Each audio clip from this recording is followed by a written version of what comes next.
And welcome back to CrimsonCast. Galen Clavio joining you. It is Thursday, October 9th. It is Indiana-Oregon week as the Hoosiers just a couple of days away from their date with destiny in Autzen Stadium as a top 10 matchup featuring Indiana and Oregon is on the cards. College Game Day will be there. CBS will be there. It is the most important game in college football this weekend. And we're here to talk all about it here on CrimsonCast as we give you the game preview. We'll have a guest coming up here in a minute to talk through the game. And we'll also look at the statistics and the lineups between these two teams in terms of advanced stats and what to expect in this contest. So a lot of content coming your way here on this edition of CrimsonCast. First of all, just a quick note. We are brought to you by Homefield Apparel, your place to go for the finest in college fashions, the softest fabrics, the coolest designs, and, of course, your home for college football throughout the course of this 2025 season. Homefield's been on tour. They've been all over the country, and they keep dropping amazing apparel all over the place. You can use the code HOME23 and get 15% off your first order. If you haven't gotten one of the football boxes, there's some of them still available. You should go check that out. They've got these new Campus Classic pullovers that they've been adding to collection-wise for a while. You want to check that out as well. And then new items listed in the store, corduroy hats now on the offing. And we've got, of course, some new Indiana apparel as well, including some Bison apparel, some Signetti apparel, a little bit of everything that you'll be looking for. So again, use the code HOME23, get 15% off your first order, and let them know that we sent you. Also, just a quick reminder, we are on YouTube, the Back Home Network on YouTube. Search it. You can get all of your favorite shows from IU and the IU universe. Obviously, CrimsonCast, Assembly Call. 'Tis the season for basketball coming up here very soon, as that first exhibition game's only, a week away at this point. It's coming up fast.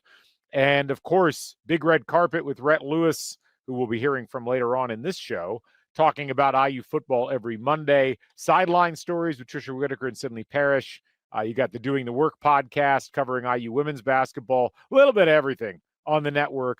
Be sure to go and follow us on the YouTube channel. Again, just search Back Home Network and turn on notifications. You can get notified every time we go live, every time we post a new show. We'd love to have you in the community. All right, without further ado, we're going to go to our first guest, Rhett Lewis, from the Big Red Carpet and, of course, from NFL Network and Big Ten Network, as he breaks down what he views as the key factors within this contest, what Indiana needs to do to win, what they've got to watch out for with the Oregon Ducks. And then after that, I'll be back. We'll talk through the statistics and the various things that you should be watching out for, whether you're going to Autzen Stadium and are watching this game in person, or whether you're going to be sitting at home or at the bars and checking it out from those locations. So on the other side of this break, Rhett Lewis joins us, so stick around for that. We'll be right back. When the final buzzer sounds in Bloomington, the conversation starts here. The assembly call is IU basketball. Live post-game shows, smart midweek breakdowns, and no empty hot takes. Jared Morris, Coach Brian Tonsoni, Andy Bottoms, and Ryan Phillips dissect lineups, sets, and recruiting so you know what really happened and what it means for the Big Ten season, March, and beyond. Join the live chat on YouTube, then catch the podcast on Spotify and Apple. Just search Assembly Call and be part of Hoosier Nation's most trusted post-game tradition. And joining us on the show, the star of the Big Red Carpet. If you haven't caught it, I wonder what you're doing this football season. Yes, the breakout star of the Back Home Network here in 2025, Rhett Lewis, joining us on CrimsonCast. How you doing, my friend? Oh man, I'm so thankful to you, man, for bringing me into the fold on Back Home and to get a chance to and a platform to talk about IU football to a group of fans that I am so proud of. Yeah. You know, I think that is one of my biggest points of pride over the course of the last 18 months is like seeing people love Indiana football. Yeah. And I get it. It was hard to love for a long time. But those people now that defend Indiana with their life on social media My hat is off to you, friends. It is hard work. It is a full-time job because the haters are plenty. But appreciate you. Want to know that you are seen, you are heard, and you are loved for your efforts. And sometimes I just got to stay out of the mix on all that junk. But love to talk IU football and excited to talk some ball with you about this kickoff. Absolutely. Well, it's been great hearing your thoughts week by week on Big Red Carpet. And if you haven't listened to Big Red Carpet or watched it yet, I would recommend pausing this podcast, go back. It's easy to find. In fact, I think I put it in the show notes for this one as well. But once you've done that, come back. Yeah. So there's some granular stuff that I think we can tackle, and then there's a bigger picture item that has been dominating my brain about this game for the last couple of days. But let's hit the smaller stuff first. So when you look at what Indiana has done over the course of this season, there's a real good argument that they are playing better overall than last year's team did. And that is a combination of a bunch of things. But the biggest area that I have been impressed by in terms of improvement, or maybe improvement's the wrong way of putting it, but the versatility of how they're making plays is the way that the defense has managed to step up and be as good as they've been, particularly along the defensive line. But then, we've also seen opportunistic plays by the secondary. It was a bit of an area of concern, and it really hasn't been much of a concern at all so far this year. And then statistically, you look at FPI or SP+, the defense is what's carrying this team so far. Are you surprised by that so far? And how good do you feel about that defense going against an Oregon offense that is obviously just loaded with top-level talent? No weaknesses. There really isn't a weakness on this team, on this Oregon offense. And look, I think that's a testament to their recruiting. I think it's a testament to their development, and it's a testament to the coaching as well. But the thing that I would say, there's a reason like blue blood programs, like traditional blue blood programs, came calling on Coach Sig's staff for Coach Bryant Haines this year. Like there's a reason why he got the bumps right in the salary to stay, because he is integral to the success of this defense. And he is a wizard with what he calls, with what he game plans, with the way he breaks down an opposing offense, formulating said game plan.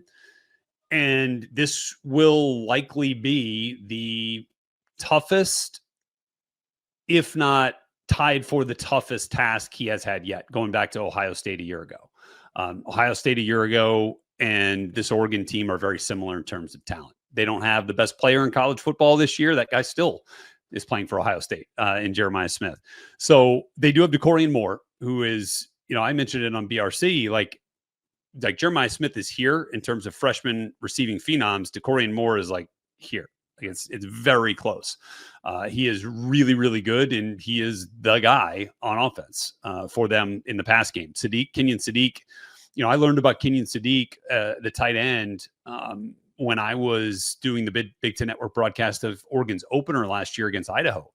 And I got it since then. I was like, they love this dude, and they're going to feature this guy. And they actually did in that game a little bit, and he had kind of rode the roller coaster in terms of production and impact. But I'm really impressed with the way in which they get him involved, in the many ways in which he can impact the game, not just by catching the football.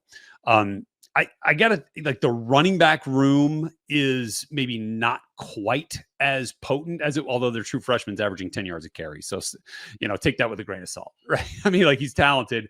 I don't think it's like a huge mismatch though.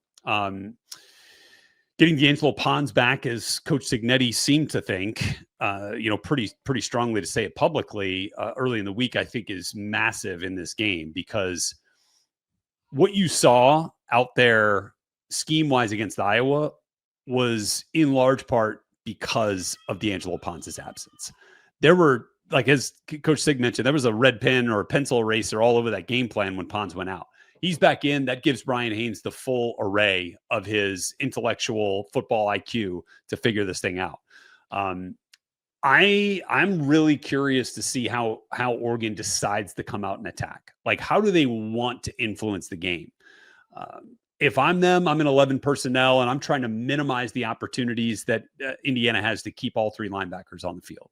I feel like that is when Indiana's defense has been at their best. when Isaiah Jones, who's a breakout star this year for this defense, I think leads the team in sacks, Elijah Hardy and Aiden Fisher all out there together, that's a lot of fun. I wouldn't be surprised if you see a little bit of those three linebackers with only three down in front of them, a little bit of that 3-3-5 look. I would not be surprised to see that at all. The safety play you mentioned and the defensive back play you mentioned, on the whole, has been solid, but there have been times where there are causes for concern, especially in the safety group with communication, although I feel like for the most part that has been settled down quite a bit since the Kennesaw State game, since the Old Dominion game. So I feel a lot better on that front. Amari Farrell has been a ball hawk, which is great. I still think need a little bit more out of Boykin, need a little bit more out of Lou Moore in the pass game. He's been making some really solid open field tackles, which I've been pretty impressed with. And then, Jamari Sharp's got to hold up. He's got to hold up opposite Ponce because I imagine that's going to get attacked. So those are just a few thoughts there when Indiana's defense is on the field. But the crux of my answer to your question about Indiana's defense holding up here is Coach Haines will put them in the best position to have success in this game. And I am 1,000,000% confident on that front. It's funny you mentioned that Ohio State game. What gets lost in the 38-15 loss was how well the defense played almost throughout. I mean, I think it's hard to ding them for the touchdown after the dropped punt at the end of the first half. Yeah. And obviously the last touchdown of the game was that weird victory formation touchdown that Ohio State ended up running after IU scored that last touchdown. But I mean, it was a defense that started off with they forced a 3-and-out for Ohio State. They forced a turnover on downs after a long drive. They got an interception.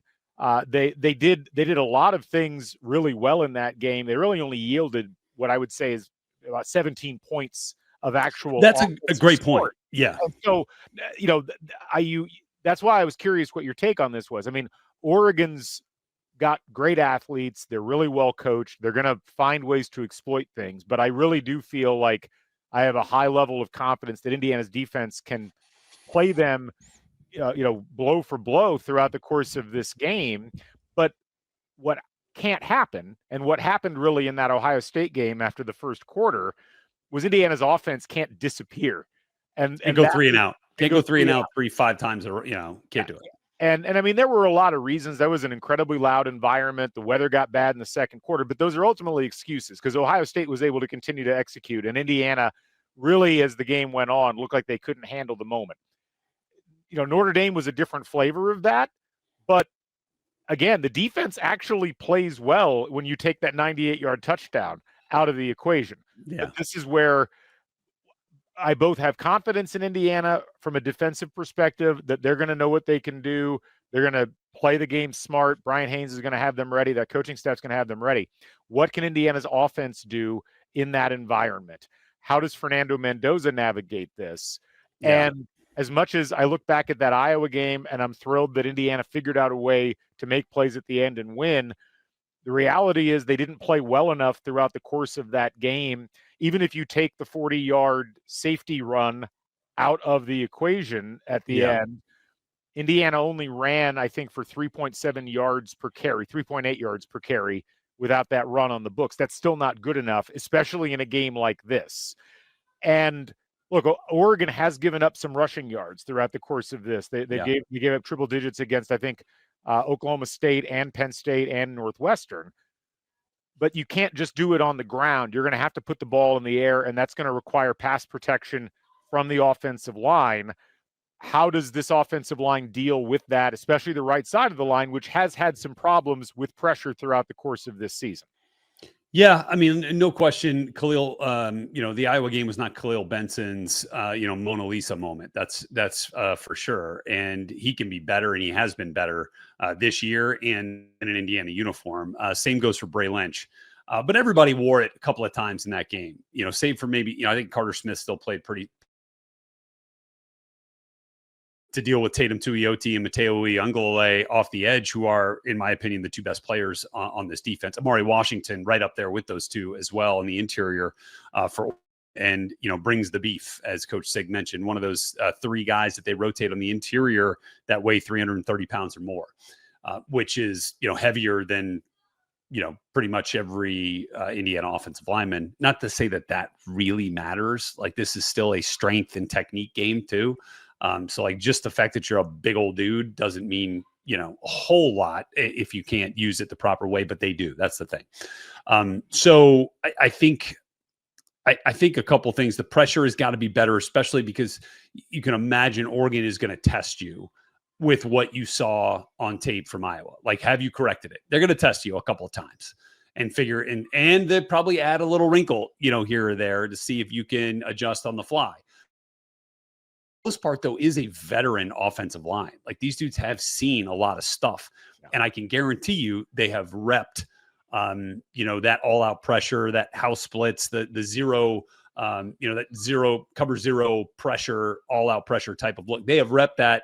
I would probably venture to say incessantly over the last 2 weeks, just to say, like, here's all the possibilities that could happen. Here's how we deal with them, so that there's confidence going in when they see it.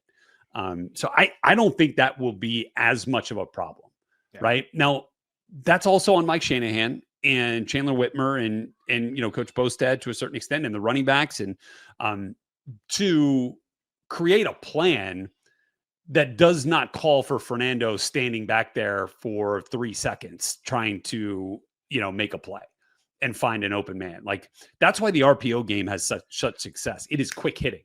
Right. It's like, boom, the run's there. Nope, this is the pass.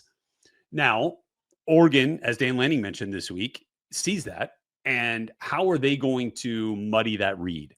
How are they going to make it difficult if Fernando does decide to pull it and throw it? Like, oh, that first read, that pass read on the RP, it's not there. Now what?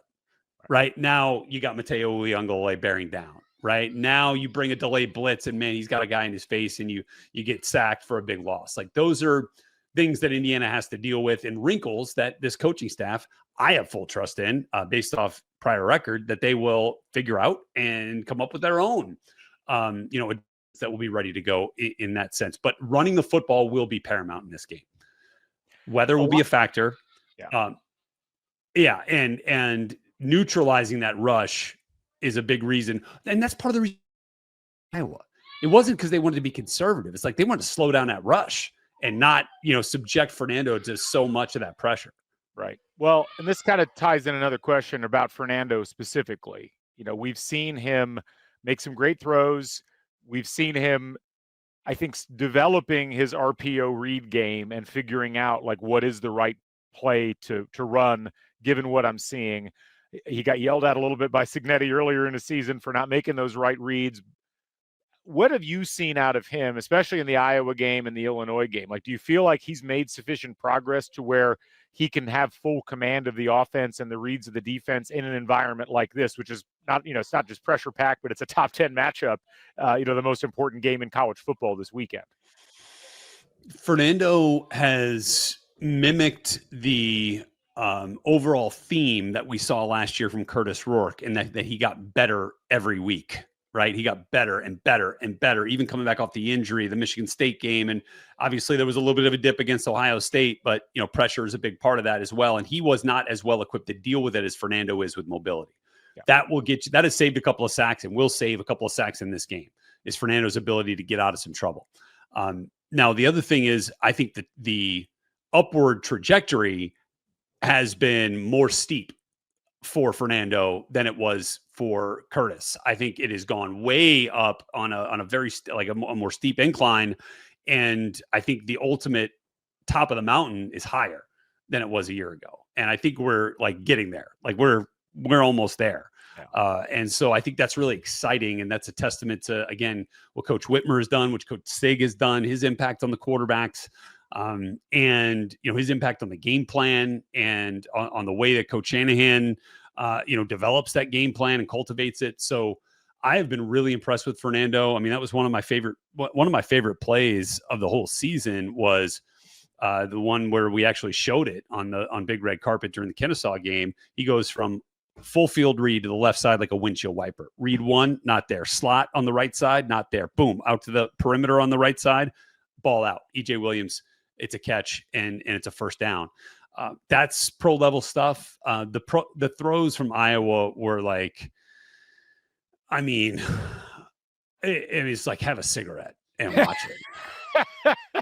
I mean, for those of us who, love to evaluate quarterbacks for the draft, like, just sit back and be like, dang, like that is a thing of beauty right there. And so that one to EJ on the sideline, that whole shot will be on Fernando's draft tape. And if it's not, it's malpractice. That'll be on there. His throw to Surratt under pressure to win the game will be on there. That throw that I mentioned should be on there from Kennesaw. His throws down in the red zone have been fantastic backline throws, man. I just think he's done everything that anybody's asked of him. The toughness he showed too, that grittiness against Iowa, taking some of those hits and coming back, I think that only endears you to your teammates more. Not to say that it wasn't already there, but that magnetism that he has now within this team. They all got the headphones, right, too, from the Mendoza brothers this week, which was, I think it was this week. I don't know if I'm late on that post, but I saw it this week. I just think there's a lot of stuff to like about where Fernando's trending. Yeah, no, Pat Coogan was waxing philosophical about him in the press conference after the Iowa game as well. And you're right. I mean, I think Pat said something like, this is a guy you want to play with and for, because he stands in there and just he wants to do whatever it takes to win. And you absolutely. And by the way, so is Pat. Yeah, 100%. Like, I mean, it's a game recognizes game, right? But but it does lead, I think, to that final question with this, and I will get you out of here after this. Yeah. But there's a mental and emotional hurdle you have to overcome on the road in college football, especially with games like this, where you've got to elevate to a different level. These are pressure-packed games. College football is unfair compared to some other sports because you don't get a return game. Like you're judged on, did you beat Oregon? Yeah. Not did you beat Oregon on a neutral field? Right. So you're stuck with the games that you have on your schedule, and you have to make the most of those. And it felt like last year, whether it was a scheme disparity, a talent disparity, whatever, against Ohio State and Notre Dame, Indiana was not quite equipped, it felt like at times in those games, to really deal with everything that was going on in the stadium. It feels like they're playing better this year, and it feels like there's a greater grasp. And I don't think they win that Iowa game last year, and I think they win it this year. How do they take that leap to go into what has been perhaps the toughest place to go play outside of like Georgia over the course of the last 7 or 8 years and come out of Autzen with the victory? Well, I think you've seen it a little bit. Like, I've been at Autzen, and I reminisced about that 2004 game, which you've done a great job finding and putting out there for the masses to see. Oregon's made drastic strides in their uniforms, by the way. Those were so ugly, those unis. Ours weren't great either, but at least they were traditional, right? Right. That's right. So I think a couple of things there. Like, didn't meet the moment against Ohio State. Didn't meet the moment against Notre Dame, although I don't know that was crowded environment as much as it was out physical at the line of scrimmage in that game. And couldn't get off man coverage. Say what you want. But again, like it kind of snowballed a little bit after, you had held them, and it was the offense couldn't get anything going and defense wore down. And I think that all plays a factor on the road, but did not meet the moment in Columbus. And then you come back here again at Kinnick, and look, like, Iowa's not as talented as Oregon. They are not as good a team. That environment and atmosphere and crowd and noise at Kinnick, like, it's not Autzen Stadium, but it's pretty close. Like, it doesn't matter if Iowa's, 1-5 or 5-1, like, that place is going to be rocking, right? I remember playing there too. I mean, you were there, it's a tough place to play. And I think that experience now of getting that win in a tough moment when your backs were against the wall, when it looked like you might go down, and straining to turn the tide at the end, I think paints a nice picture of what this team is ready for when they get to Eugene. And I think they'll be better equipped to deal with adversity in this environment, knowing how far they've come from Columbus. So your ability to learn from prior experience and to push forward. So I think this will be a great test. It's so much fun. I'll just close on this. It's so much fun to have Indiana football in this game, Let's in this go, man. particular game. I mean, Let's go. Let's enjoy the heck out of it. the fact game day going to be there, and we've been 4 game days in the last 12 games for Indiana, home and away.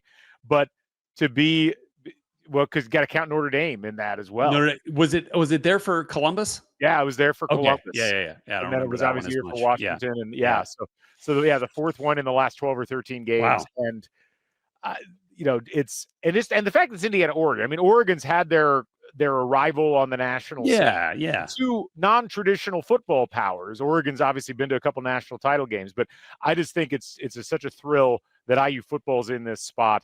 And I can't wait to get out there. I'm really looking forward to being part of this atmosphere. That's going to be so cool, man. Yeah. Awesome. I'll need some live reports. Okay. I'm going to be driving back from East Lansing after the UCLA Michigan State game and try not to get in a wreck watching my YouTube TV on the dashboard as I'm driving to the Detroit airport to fly out. So I will do if I can find cell signal. Yeah, that's always the problem. Yeah. The sideline reporter in me knows that trouble. Yep. Absolutely. All right. Big red carpet every Monday, and he'll be there on Monday of this upcoming week, recapping what is hopefully a Hoosier victory. Rhett Lewis joining us. Thank you, my friend. Have a great trip out to East Lansing. Yeah, you got it, man. Thanks. If you're not listening to Sideline Stories with Trisha Whitaker and Sydney Parrish, you're missing great stories like this. When you interviewed Signetti, did you know that he was the type of character that he is and so outspoken and just like what we call a soundbite machine? No, not really, but I did realize in the first phone conversation how he was just so authentic. Literally at the end of the conversation, I'll never forget it. And I thought about Coach Knight a little bit because I'd heard that people asked Coach Knight when he took the Indiana job and they'd say, "Why did you go to Indiana?" And he said, "Because I could win there." So I'm on the phone with Coach Sig, and at the end, I said, "Do you think you could win here?" And he said, "Scott, let me just tell you this. If I have average resources, I will win. Trust me." I remember thinking, I believe it. I really did. And I remember hanging up, and I called President Witten. I said, "Hey, I just finished up with Coach Signetti," and I said, "Hey, I think he's different." Sideline Stories is part of the Back Home Network. Subscribe on YouTube and Spotify.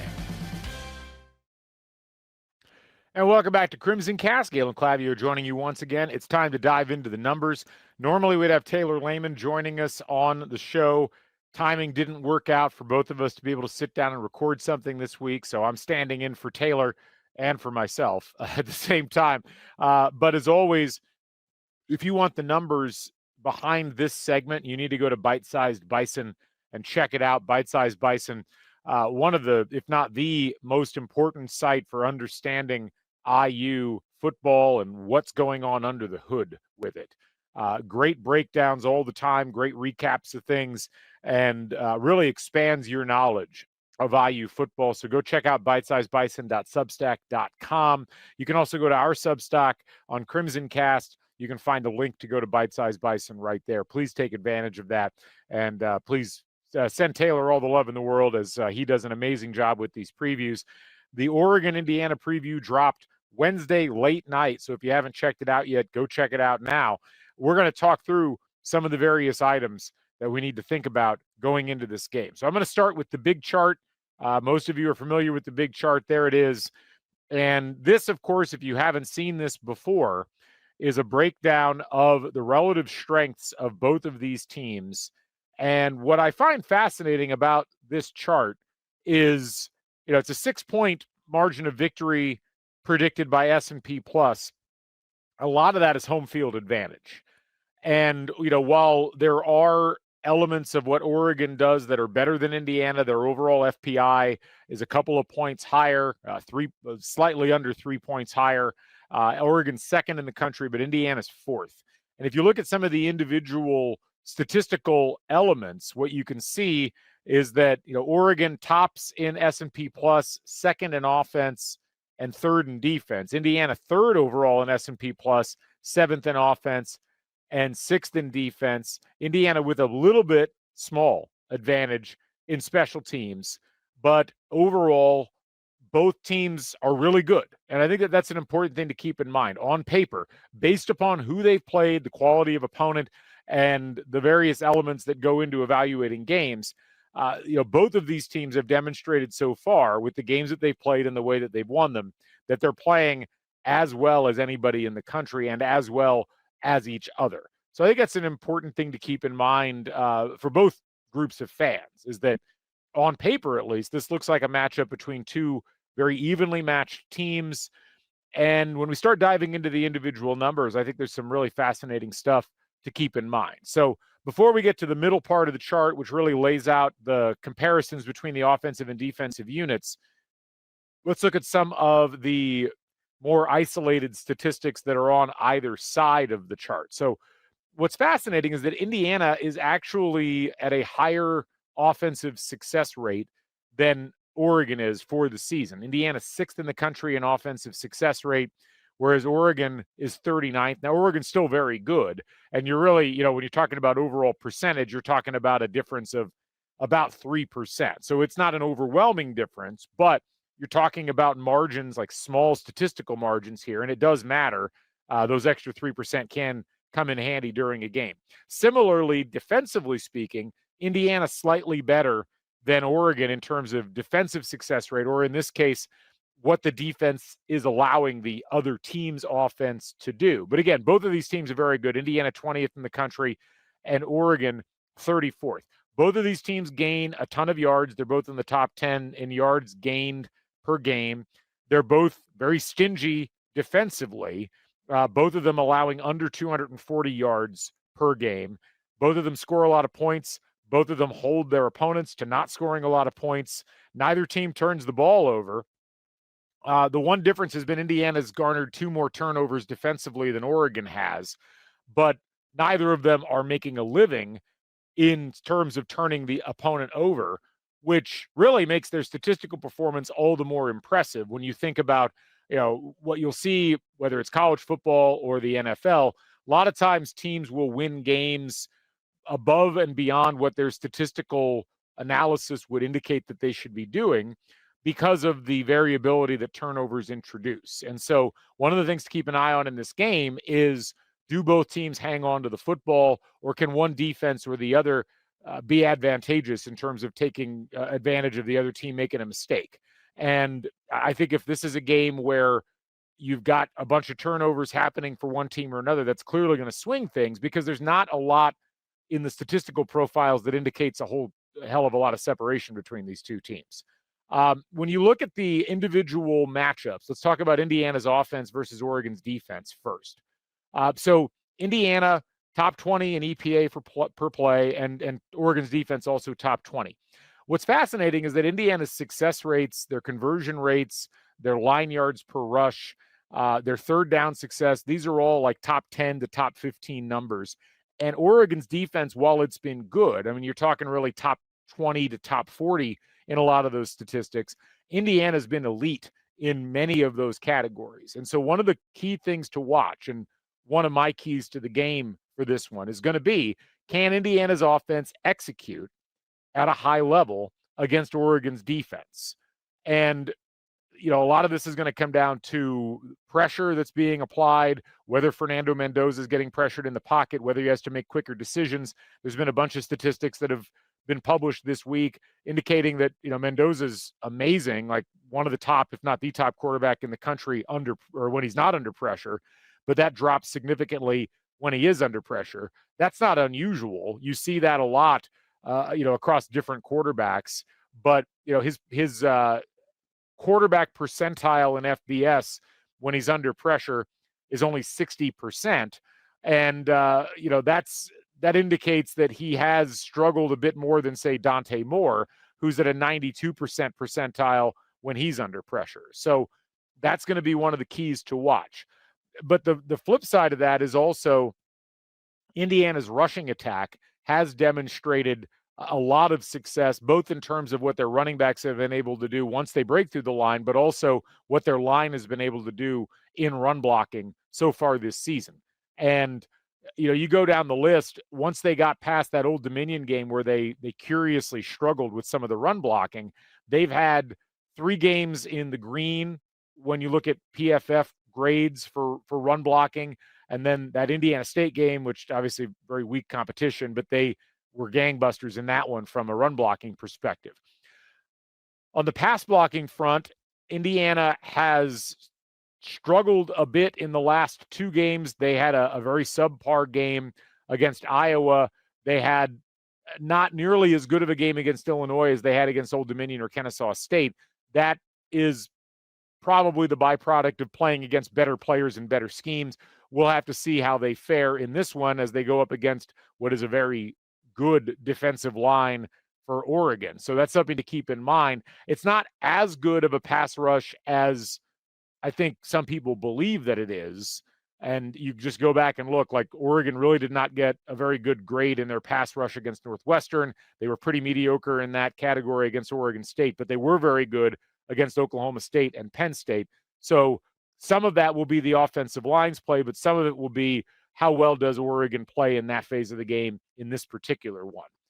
You look at the matchup with the Indiana defense and the Oregon offense. This is an elite Oregon offense, 9th in the country in EPA per play, and they're awesome at early down EPA. So, this is where you're making plays that are adding expected points early on in the down sequence. So, this is where we've talked a lot in the previews throughout the course of the week about how Oregon, a lot of their offensive success comes early on in those downs. And they're not as successful in terms of third down success. They're still, they're still top 35 in the country, but they're 5th in the country in early down EPA. Indiana's been pretty good in early down EPA defensive success rate, but that's where they're really going to need to come up and play aggressively against Oregon to try to keep them from converting on those early downs.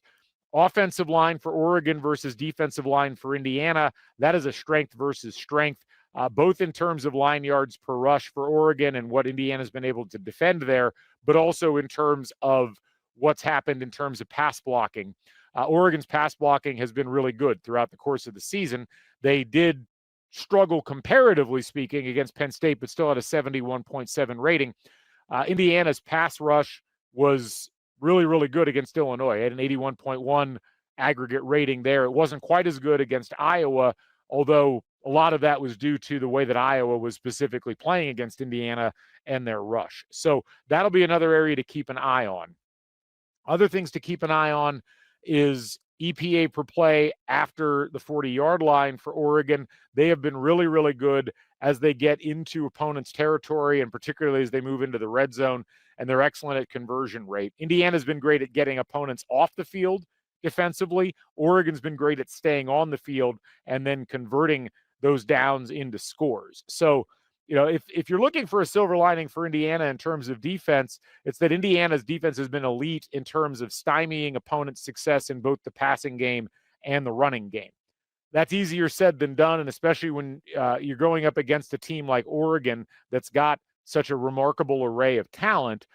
This is going to be the toughest challenge that Indiana has faced throughout the course of this year, and it's going to be something they're going to have to do for all 60 minutes. And so this is, again, one of those situations where, in terms of overall success rate, Oregon hasn't been as good as you might think, but in terms of success early on in downs, in terms of being able to move the ball and have explosive plays, Oregon's done a pretty good job.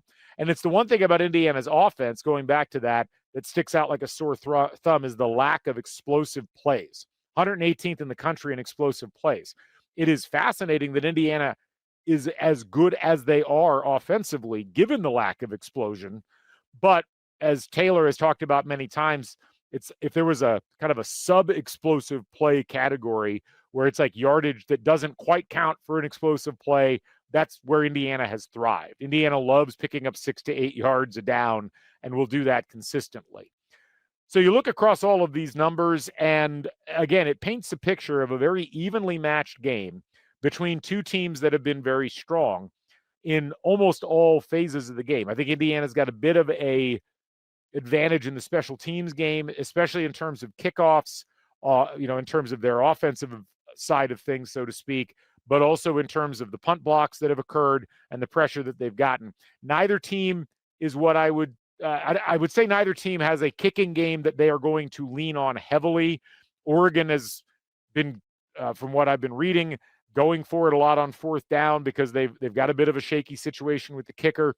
IU got some great clutch field goals from Radicic in that Iowa game, but there is some limited range issues there. And given the fact that this game is likely going to be played in the wet, I'm guessing Indiana is going to be a bit more conservative in terms of their kicking game and where they're going to be choosing to kick the ball. But, Indiana, from a special teams perspective, if they can get pressure on Oregon and in the punt game, if and when Oregon is punting, if Indiana can get a return game going, Jonathan Brady's been very good so far this season for IU. That's going to be another area to keep an eye on. In a game like this, I think one of the things to keep in mind is that when you've got these even matchups, if these two teams are coming in and they're playing at equivalent levels of skill and energy and focus, what ends up deciding these games a lot of time is those margin plays, those plays where, a punt block's a great example of that. That completely changes the tenor of a sequence of possessions and what you can expect, in terms of overall added points and how that affects the overall statistical outcome of the game. So this works both ways. You saw this last year against Ohio State for Indiana, where they played Ohio State not entirely even, but close to even through almost the entire first half. Ohio State had started to tip things in their favor, but it was really that dropped punt that led to that touchdown right before halftime that completely swung the momentum in Ohio State's favor. And turnovers, the same thing. Think about the Indiana Notre Dame game from last year. The Hoosiers drive down the field, get it into the red zone, throw an interception, and then boom, one play later, 98-yard touchdown run, completely changed the complexion of that game. That's what you've got to watch out for, is little things like that, because you can see statistically, if Indiana's playing at the level they're capable of, and if Oregon's playing at the level they're capable of, it's probably going to be those margin plays that end up making a big difference in terms of how it all goes. So let's dive in a little bit to some of the other numbers. There's some good charts that Taylor had in Bite-Sized Bison. The first thing I wanted to show you was this scatter plot that looks at adjusted EPA per play offense versus defense. And essentially, the thing to keep in mind with all of this, if you've been following along or even if you haven't, the x-axis, the one going horizontally, is your offensive adjusted EPA per play. So adjusted for opponent, how many expected points are you adding per play? That's a good measure of how good your offense is playing overall. And then the y-axis is your defense and how many they're allowing per play. So you look at Indiana and Oregon and you notice something right away. They're both really good. They're both in that upper right quadrant where you want to be. Oregon is a bit better in terms of their offensive adjusted EPA per play. Not as good as Washington, not as good as USC, but better than everybody else in the conference. And what makes Oregon better than Washington and USC is that their defensive adjusted EPA per play is very good. Not quite as good as Indiana, but if you were looking at what makes this a 6-point deficit in terms of the projections, this is really what you're looking at as a primary point, where both teams do a good job of stopping the ball. Oregon does a better job of moving the ball down the field with plays that are adding expected points, which is really what you're looking for in this measure. Ohio State, you can see their dominance on defense and how it relates to Indiana and Oregon, but Ohio State not quite as good offensively as Oregon so far, a bit better than Indiana so far. If you look at passing defense specifically, this is a really fascinating one, because if you look at passing defense, this really calculates two different things: success rate allowed and then explosive play rate allowed. And both of these teams do a really good job of suppressing explosive plays. Not quite as good as Ohio State or Nebraska, who is really, really focused on keeping the opponent from having explosive plays. But both teams are doing really well. Indiana has been slightly better, both in that they are allowing a much lower rate of success in the passing game and allowing slightly fewer explosive plays in the passing game. This is going to be one of the big things to keep in mind. Can Indiana limit explosive plays for Oregon? And this is another one of those kind of individual play factors that could tip the game one way or the other. If Indiana starts getting beat deep, if they start allowing a lot of 15 to 25-yard passing plays, that's going to be a sign of danger for Indiana. But conversely, if we're not seeing Oregon get those, if they're having to settle into a pattern where they're having to settle for 5 to 7 yards in the running game, not pushing the ball down the field, that I think is an indication that Indiana's defense has come to play. So this is going to be something to keep an eye on as we dive into the game as a whole.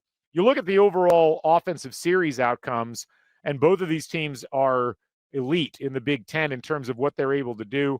Oregon is actually the one team in the conference that has a better touchdown series outcome percentage than Indiana. Indiana tied with USC right now, but 18% of the series that Oregon has had have resulted in touchdowns, 17% for Indiana, so almost even. What makes Oregon slightly better than Indiana in this chart is that they've had a slightly fewer punts and turnovers throughout the course of the game, of the season. Indiana's punted on 6% of possessions. Oregon's punted on 5%. Indiana's turned the ball over on 6% of possessions. Oregon's only turned it over on 4%. So can Indiana force any turnovers from Oregon? That's going to be tricky. And it's one of those things that I think is going to be key for Indiana to turn Oregon over maybe twice in this game. 3 is probably asking too much, but can they either force Dante Moore into mistakes, or can they cause some ball security issues for Oregon? That's going to be something to keep an eye on. But both of these teams, again, very evenly matched when you look at them on paper. Last couple of things I wanted to take a look at. Let's look at Dante Moore, the quarterback phenomenon for Oregon. We've seen Fernando Mendoza as a Heisman favorite. We've seen Dante Moore now as a Heisman favorite. I feel like it might swing back and forth between these two guys quite a bit throughout the course of the season. But Dante Moore has stepped right in to the starting position and has looked just awesome so far through what he has seen on this season. 14 touchdowns, only 1 interception, 1,210 yards, a 74.6% completion percentage. What I want you to note here is, if you look at it's a little hard to see if you're watching on a small screen, but you look across the board at what Oregon has managed to do in terms of their overall approach in the passing game. And you can see like their success rates are highest on second downs, which that's an awesome time to be having success rates, because that's oftentimes that hinge play where if you can get a first down on second down, you give yourself a lot more options as you move forward. But also the middle 8. So basically between the 20s, we've seen, between the 10s, you've seen Oregon with a success rate in the passing game under Dante Moore of almost 65%. Like, it's been really impressive so far. You can also see just he's not taken a ton of sacks at all. And the other thing I'd like to note is that this is an offense that has spread the ball out a ton to the various receivers, DeCorian Moore, Gary Bryant Jr., Jeremiah McClellan.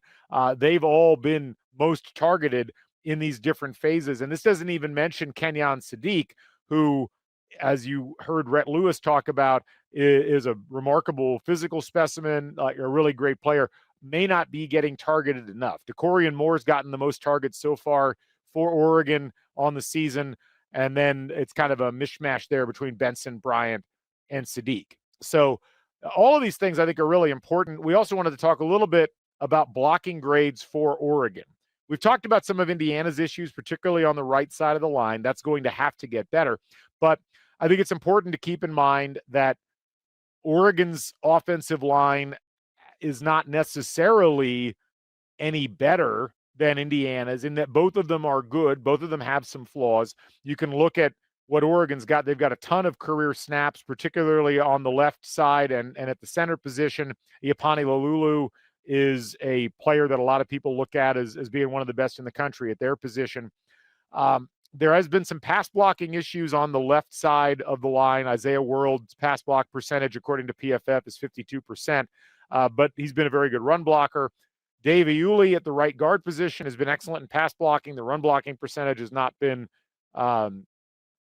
great, relatively speaking. And so when you look at this, these aren't necessarily success rates per se. What they are is the percentage of FBS players that each opposing O-line is graded higher than in 2025. So this is going to be one where Indiana is going to have to be clever about how they design their approach in the pass rush. And Taylor and I were texting beforehand. I'm going to read you what he texted me because it really lined up with what I was thinking. His text to me was, I think there's a strong chance Indiana gets pressure on Moore Saturday. Oregon hasn't seen an interior pass rush like Indiana's, not even Penn State. And their tackles allowed some pressure on the edge to Penn State. This offensive line, Oregon's, could be stretched a little thin, especially with as good as IU has been in run defense. And this is where, if you look at what Taylor wrote in Bite Size Bison, a lot of it comes down to this idea that pressure up the middle is very difficult for young quarterbacks to handle effectively if they haven't faced a ton of it. And so that's going to be one of the things to keep an eye on. Like, how does Tyreek Tucker play? How does Mario Landino play? How much attention do they play, or does Oregon place on stopping Mikhail Kamara? And then what are the knock-on effects with that? And also, what does Indiana decide to do in terms of its overall pass rush and the way that it's going to try to handle the passing attack in, that Oregon tries to put out there, knowing that you've also got a great running game that Oregon's going to be relying on pretty heavily. Dante Moore, 32 pressures, only 1 sack, and he's number 1 among Big Ten quarterbacks when pressured, according to PFF, which is better than Fernando Mendoza's been over the course of the season. But both of these quarterbacks, again, are really, really good. So, one of the big things I'm going to be keeping an eye on, how much pressure can IU get, and how many people are they sending on passing downs, and what adjustments are they going to try to make, knowing that they're going to want to keep their players in coverage. They're going to want to rotate in that zone, that cover 2 or cover 3 approach, whatever they're going after. This is another game where I think the linebackers are going to be really, really critical, because there's going to be a lot of decision-making that Indiana's going to have to do, both before the snap and also in reaction to what they're seeing Oregon doing. But also, if Indiana can actually get pressure on Dante Moore using this defensive front, then that opens up a lot of options for Indiana defensively that might put them in a good position for the rest of the game. So this is something just to keep in mind that I'm going to be watching as well. Obviously, D'Angelo Pons coming back off of injury, that's another big one for IU. What shape is he going to be in? Obviously, the injury was severe enough that they sat him for the entire Iowa game, and that was not something that they wanted to do. But calf strain, it sounds like he's going to be fine. It was one of the first things that Cignetti got asked about in the press conference on Monday, and the expectation was he was going to play. So I think you can expect that at this point. But ultimately, when you think about the defense, the secondary has not really been tested that much. Even in that Illinois game, they did get burned on that one deep play, but they did a good enough job in coverage that what little time Luke Altmaier had was not spent actually throwing the ball, but was instead dodging defensive linemen off of the 4 linemen that IU was rushing in those games. And so that's going to be one of the keys. And if Indiana's not getting pressure on Moore, or if Indiana is caught out, over focusing on trying to get pressure on Moore, and it's leading to some RPOs where Oregon's running attack is able to get going, like, those are some danger spots for Indiana that you need to keep an eye on. So a lot of this is really going to be about Indiana's defense has played at a top 10 level over the course of the season so far. Can they do that against a top 5 offense in Oregon? Can they bring them down in terms of what they're able to do? And what I'm really fascinated by in this is when you think about the way that Indiana's defense has played in big games, and we talked about this a little bit with Rhett, Indiana's defense came to play against Ohio State. They came to play against Notre Dame. And, if you look at the number of points that the defense specifically allowed, if you want to take that punt block or the punt drop at the end of the first half out against Ohio State, Indiana basically allowed Ohio State to score 17 points in non-garbage time. And that matters. I think this defense arguably is better overall than last year's. And that's going to be fascinating to see how they handle this environment. The defense is likely to be less bothered by crowd noise than the offense is. And I think the defense is going to really have to step up early and figure out a way to get things done. And look, it's a tall task. And this is where I think it's really worth noting that all of these things that we're talking about are really reliant on Indiana shutting down an offense that has really not been shut down so far during Big Ten play, last year or this year. I mean, Dylan Gabriel last year, 30 touchdowns, 6 interceptions, 3,900 passing yards. Dante Moore so far this season, we talked about it, 75% completion percentage, 14 touchdowns, 1 interception, and just a bevy of offensive options. And they spread it out too. In the running game, nobody's rushed the ball more than 39 times so far this season. Jordan Davison, the freshman, has 7 touchdowns, but Dier Hill Jr. is averaging 10.4 yards per carry and has 2 touchdowns. He just hasn't carried the ball as much as Jaden Lemar or Dante Moore himself, who has scrambled quite a bit. So the thing about Oregon is that they've got a ton of weapons and they can hurt you with almost all of those weapons. Indiana's got to find a way to shut down either Dante Moore, tall task, or they've got to find a way to lock down what Oregon's doing in the passing game and then rely on the front 6 essentially to be able to react effectively to the running game and to win the physical battle against Oregon's offensive line, which again, easier said than done, but this is why Bryant Haines makes the big bucks. And this is now a far more battle-tested Indiana defense than what it would have been at this time last year. So that's how I look at it from the defensive perspective. Now, offensively for Indiana, this is where Indiana's really got to figure out how to play at a higher level than they have played in this type of a road environment. And again, I keep coming back to the way that they've played against teams of this caliber. And we've really only seen in the Signetti era 2 other games against teams of this caliber. From a talent perspective, not so much a success perspective, I think you could throw Michigan and Iowa kind of into this same bundle. And if that's your sample of 4 games, the 3 games last year and then the Iowa game this year, Indiana's offense hasn't performed well in any of those road games. And the Michigan game at home was a similar situation, although there were some mitigating circumstances there with certainly the injury to Curtis Rourke. What does Indiana do to find success against Oregon's defense in a very loud stadium in what might be some adverse weather conditions? We're still trying to get a tracking on what the weather's looking like. I think the most recent forecast I saw was going to be like upper 50s with a drizzle, maybe a light rain, which is essentially what you had with a slightly colder temperature in the middle part of that Ohio State game last year. The running game has to get going. And I think from my perspective, so much of what's going to happen in this game is going to be dependent on how effectively Indiana is able to establish the run.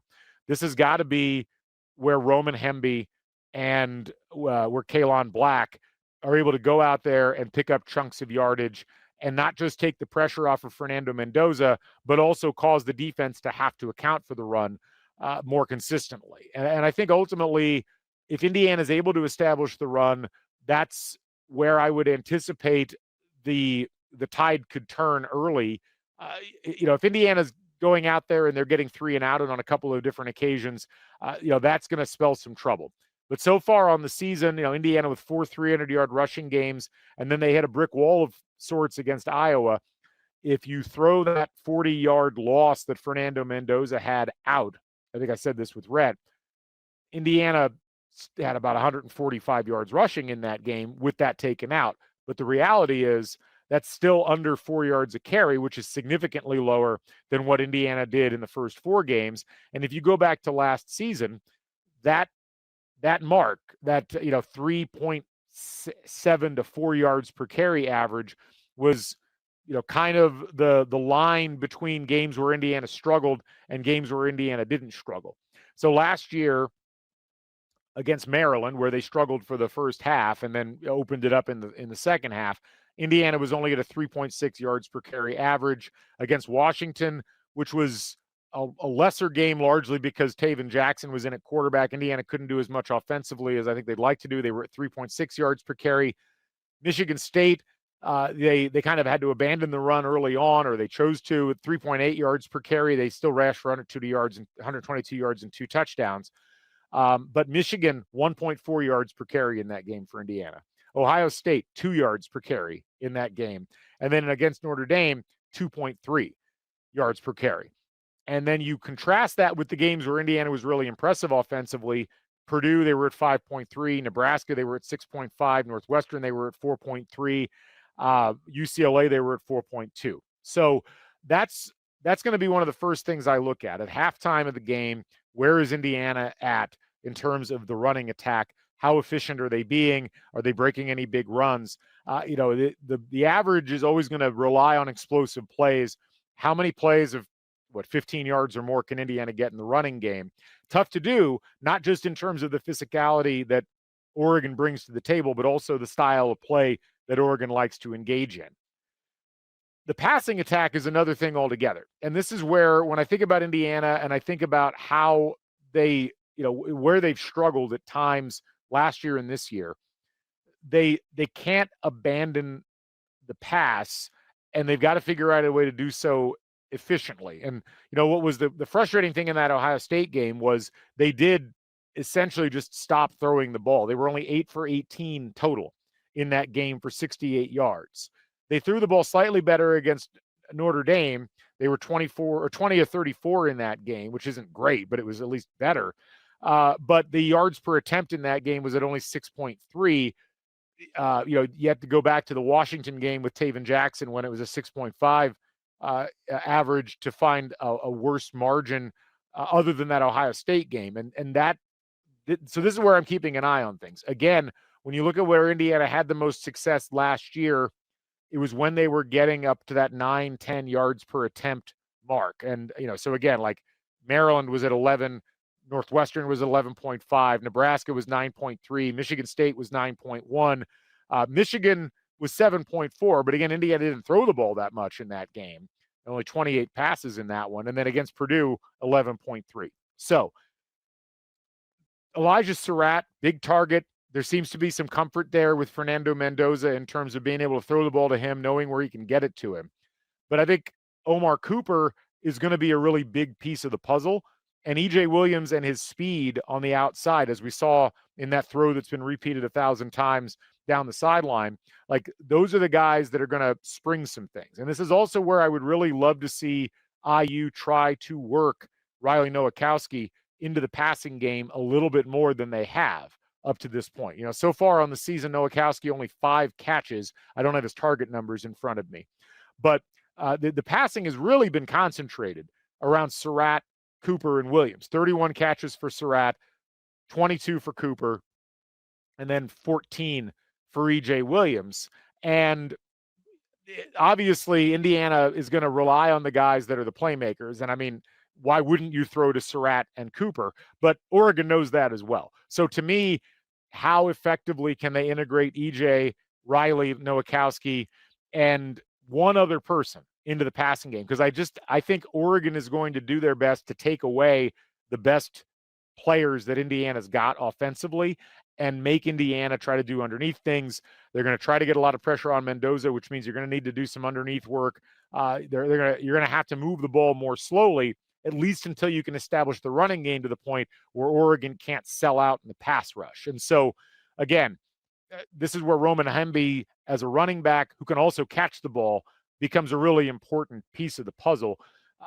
This is also where a guy like Jonathan Brady or Charlie Becker or Holden Stays, who we haven't seen a ton out of in terms of offensive production, this is where they really need to shine. They need to be ready to go if the offensive wrinkles that Indiana has to throw in are going to call on them to have to produce because because Surratt or Omar Cooper are getting blanketed. So ultimately, when I look at all this, the one other thing I'll say in terms of the matchup itself is that Indiana has to be able to sustain against what is going to be a really fired up atmosphere.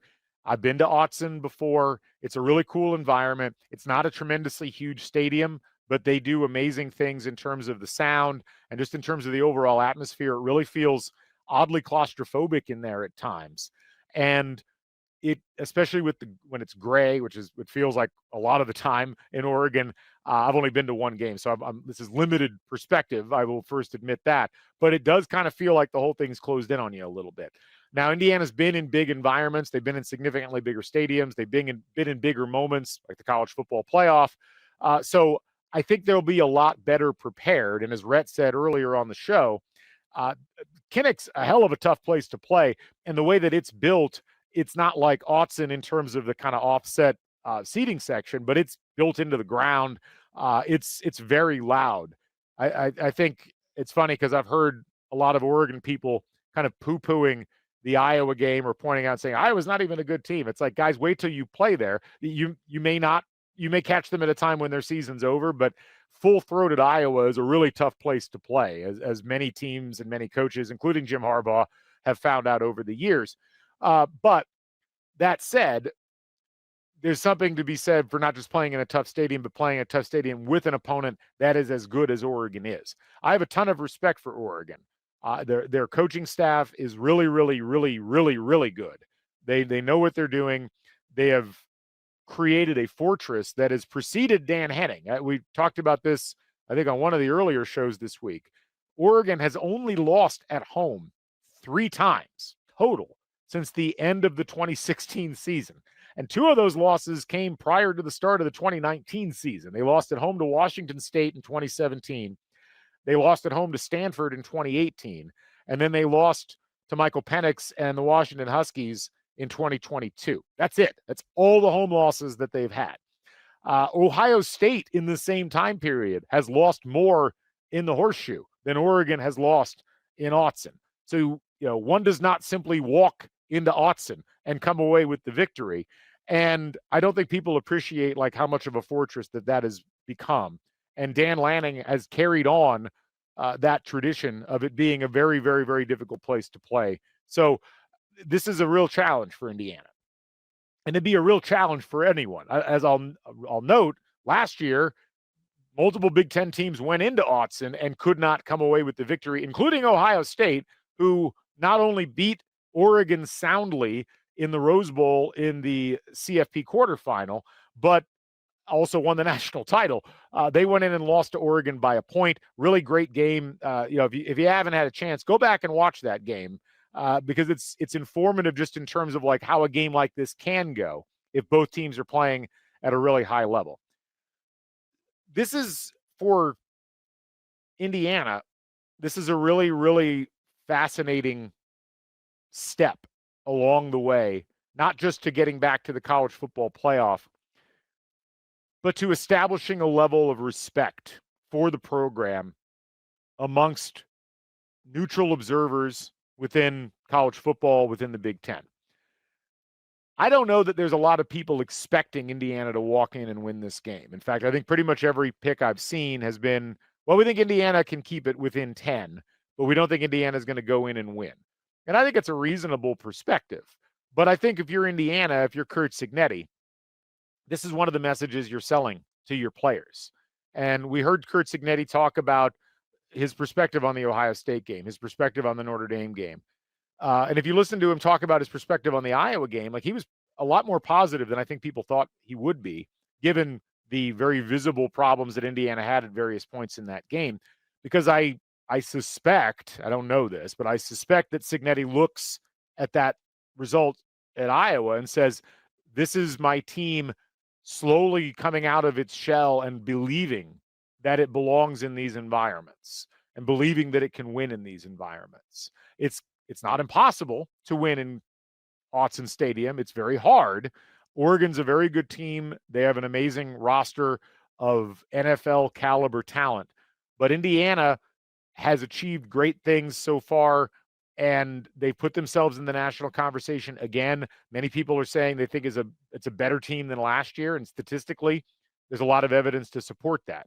So can Indiana clear that initial mental hurdle of walking out there and realizing we're in a top 10 game? We're in the top 10. They're in the top 10. We're in their building. What can we do in this type of a game? We belong here. Like this is what you have to do as a team. You can't go in as a team thinking, well, we'll do our best.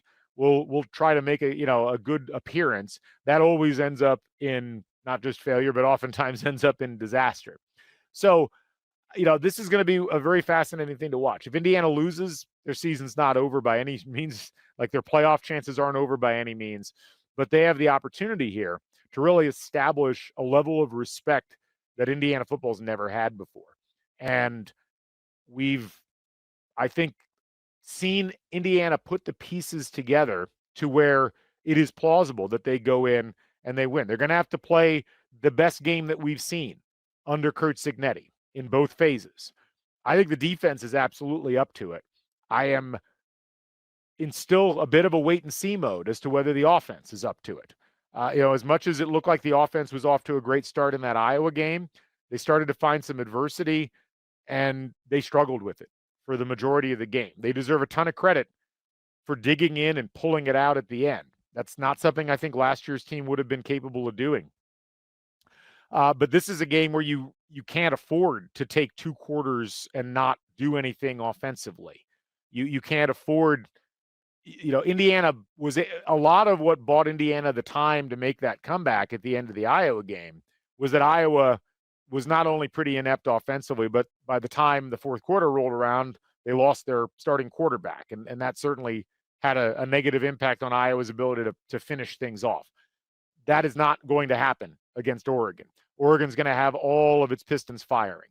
And as good as Indiana's defense played in that game, Indiana's offense almost gave the game away against Iowa multiple times. And Indiana's offense wasn't there sufficiently against Ohio State and Notre Dame last year. So that's going to be the big question mark I'm going to have while I'm standing, in Autzen Stadium watching the game. Can Indiana's offense execute early, consistently, at the same level that Oregon's offense is executing? And that's the big question mark. I think the one thing I'll say, the more I've dug into this, the more I've evaluated it, the more my gut instinct tells me that this is going to be a lower scoring game than people think that it's going to be. I think both these defenses are really, really good. And I think both of these offenses, while really excellent, are going to find that it's very difficult playing against the other team's defense. And I think there's going to be a little bit of natural caution on the part of both teams, at least early on. And I think that'll set a tone that will carry forward. I think it's going to be a heavy running game on both sides.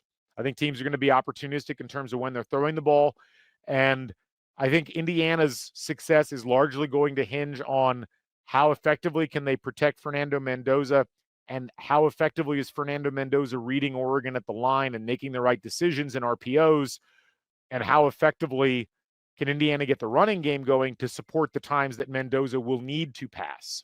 I do think that it's possible Indiana can, get some longer plays against Oregon, but I also think it's possible Dante Moore can as well against Indiana's defense. I think both these defenses could be susceptible to some big plays.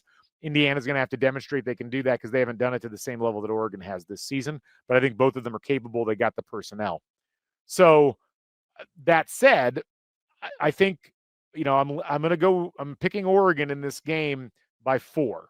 And I'm going to say 24-20 as the final score. I think Indiana's in this one the whole way on a neutral site or in a neutral venue. I'm probably leaning slightly towards Indiana just because of the way that they're put together and the way that both sides of the line have played for IU offense and defense. And I like Indiana's combination in that just a little bit more. But in Autzen, East Coast to West Coast travel, as lucky as Indiana got with the time of the game, the reality is it's still hard to go west to east. And, as I was reading somebody today, last year Penn State fell behind early to USC, had to come back and win. And that was a Penn State team that was significantly better than that USC team they were playing. We've seen a lot of teams struggle as they've had to deal with that east to west travel, just like we've seen teams struggle traveling from west to east. Oregon showed that they could go into Happy Valley and win a game. And they kind of got lucky with that game time as well because it was at 4:30 body clock time. So all that said, I think Indiana, they have the talent, they have the ability, they have the coaching to acquit themselves well. And I certainly think a 4-point loss in this game, while that would sting, because I think Indiana is certainly capable of winning the game, that's my pick because I think you got to give Oregon the respect of they're playing at home and they know how to play in these games. They've played in more of them than Indiana up to this point. So hopefully I'm wrong in the direction of Indiana winning, but we'll see how it goes. But I think it's going to be a fun football game, and I'm looking forward to being there and seeing how it all plays out. And hopefully we'll see some of you folks out there as well, as I know we got a ton of IU people that have said that they're going to be there. I'm excited to see all you folks. Keep an eye on the CrimsonCast Substack chat, as we'll have hopefully some kind of a brief meetup on Friday evening. I'll also try to put that out on X. For those of you who follow, you can follow us on CrimsonCast on X there. We'll catch up with you. My thanks to Rhett Lewis for joining me. My thanks, as always, to Taylor Lehman from Bite Size Bison for the amazing stats. And my thanks to all of you. I hope you all enjoyed this game wherever you're watching it, and hopefully the Hoosiers come away with a victory. Post-game podcast TBD. We'll let you know when that happens. But anyway, for the Back Home Network family, I'm Galen Clavio. This is CrimsonCast. We'll catch you folks on the flip side. Stay never daunted. So long, everybody.